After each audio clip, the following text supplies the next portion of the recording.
What's up, everybody? No, this is not the large Marge video, snow wheeling, or us doing the whipsaw in our Jeeps. I am still editing those. I just finished, or I just stopped editing because I got over it. So I'm heading out to visit my friends at Jekyll Fab to check out his new buggy and the progress that he's making with that, because I am excited to see it, and I haven't seen them in a while. Just taking my truck out. Finally getting some rain, so that is good news. Alright, we'll see you there. Looks like Dustin's got his old Chevrolet on the road. Camper special. He put a Duramax diesel in that puppy, and it's pretty sweet. What else they got going on here? Porsche with some mud tires. That's neat. Oh yes, doors open, my favorite. They love when I drive right in.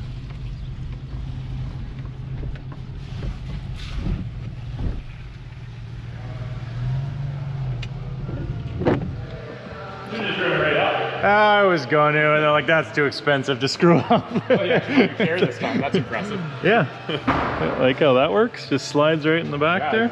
Stores it even. I came to look at your buggy. It's over there. Nice. Yeah, I was sitting in it. Did you see that? I did. It's not sketchy at all, at least. Got me excited. Yeah, good. Damn, she looks good all wet. 16s, but I keep them clean. This is the new buggy. New hotness to replace old and busted. Yeah. Hyde just doesn't put up with what I do to him anymore. I'd have probably gone 1 inch, but... That's ½ inch, dude. ½ inch is stronger than 1 inch. Nice.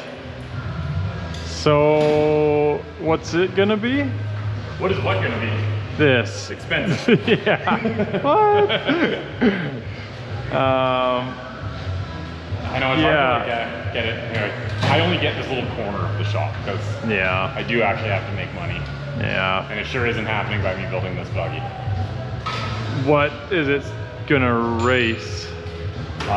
This is primarily what we do around here is we got like the Havoc series, right? Like the Pacific Northwest.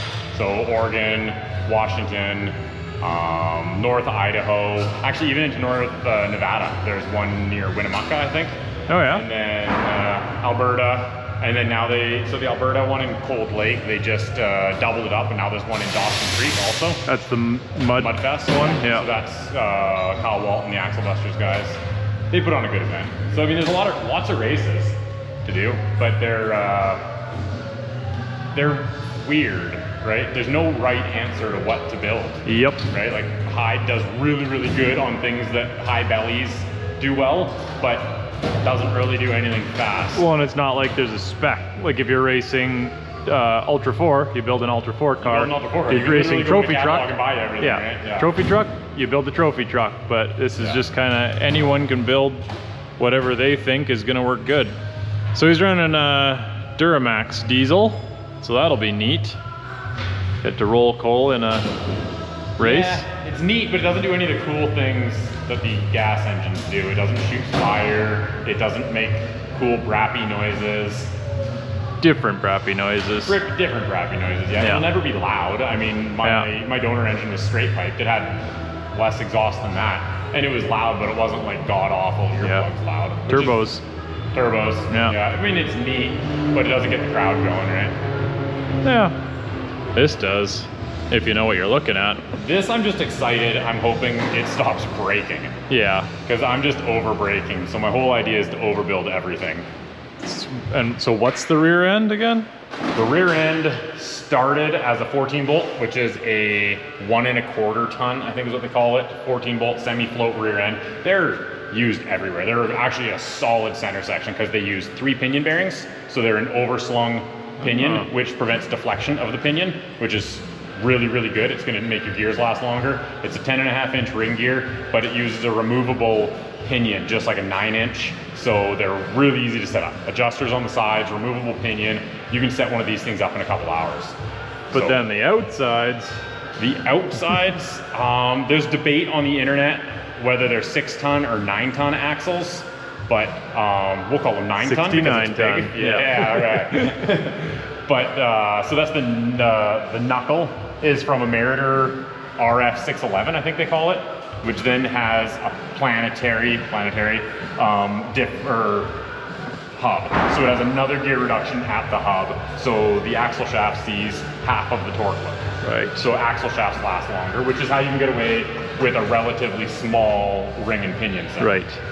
Because it's half of the torque. Yeah. But yeah, look, it's really hard to get a. I mean, my hand is a bad scale too, but yeah, can we use a normal person's hand? We need one of those little hands. But it's really big, like 14 bolt axle tube is big, and then it goes into that. So for scale, that's 5-inch diameter. Yeah, that's huge. And then the kingpins. The reason I really went with this over Axletex, because I have Axletex. There's a set right out there. But the kingpin spacing is huge. They're like 16 inches apart. Right, yeah. Well, I mean on the inside. So they're probably about 14 inches apart, but it's a 2-inch kingpin. So huge spacing, really strong. Big kingpins, really strong. So just leverage, science, math. That's what's the next thing, I think, in the racing we're doing. This is what we're starting to see leave the chat, is wheel assemblies. It's honestly monster trucks 15 years ago. Yeah. They're just peeling off. Yep. So 2.5 tons are just not up to the task. So that's a big common swap, is you get the 2.5-ton Rockwell center, and then you put this exact same outer on it. Yeah. And that's called the hater kit, I think, is what usually it's called. That's what Neil calls it.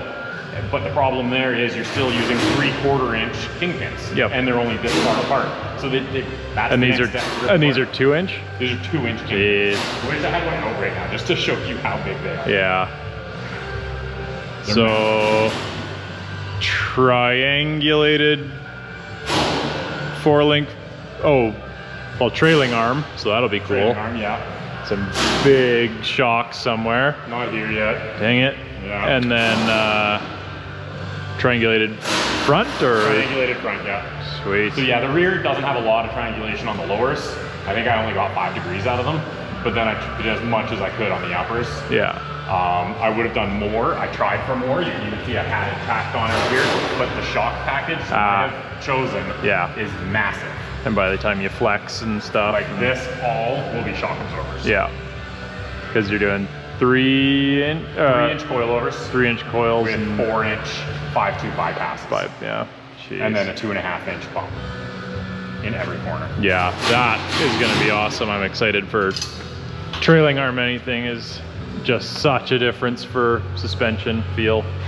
I'm excited. I don't even know. Yeah. I've just seen it. So good. See anything that can flatland, it has to have trailing arms. Yeah. Even if you look at that race I did down in California with Hyde versus that pre-runner. Yeah.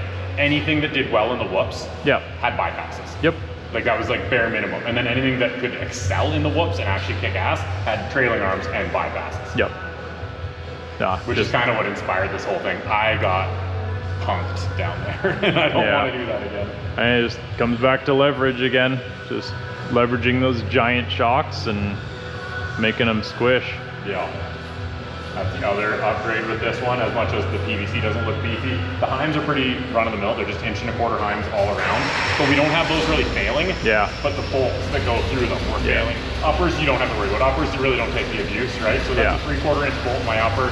I ran 5/8 bolts in my uppers on Hyde. Never had a failure. But I'm running 1-inch lowers now. 1-inch bolts, because I have 3/4-inch bolts bending. Yeah. And you go to take them out and they're bent and you have to cut them out of there. It is over such a small like 5/8 space. Spacing, and you're hitting hard enough to bend 3/4 of an inch grade 8. Obviously more gusseting is going to go in there, but this axle's not at final weld out yet, so it's actually going to get cut completely apart again, except for the nice things, the things that are fully welded. But that's why these are only tacked or not welded, is because they're coming off again. So what do you think? Is this dash bar ugly? I just tacked it in there for now. It's a huge dash bar. But I want switches where I can reach them, right? Yeah, makes sense to me. Gauges, switches, shifter, rear well, steer. You kind of need them there. Like, well, if I'm harnessed in, I can't reach past that. Yeah. I don't know how the inside compartment got so big. Better than too small. Yeah, I made it wide. This thing's 5 or 6 inches wider than like every bouncer on the market. Yeah.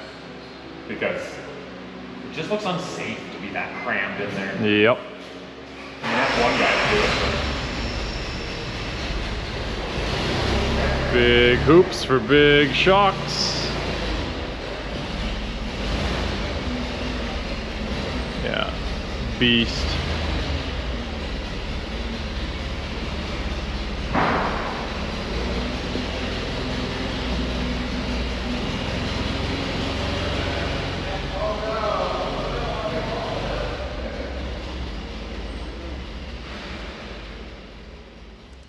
Well, it looks like the stupid audio stopped working when I threw the GoPro in my truck, but here Jerrod's just yelling, thanks for visiting me and not interrupting my work at all.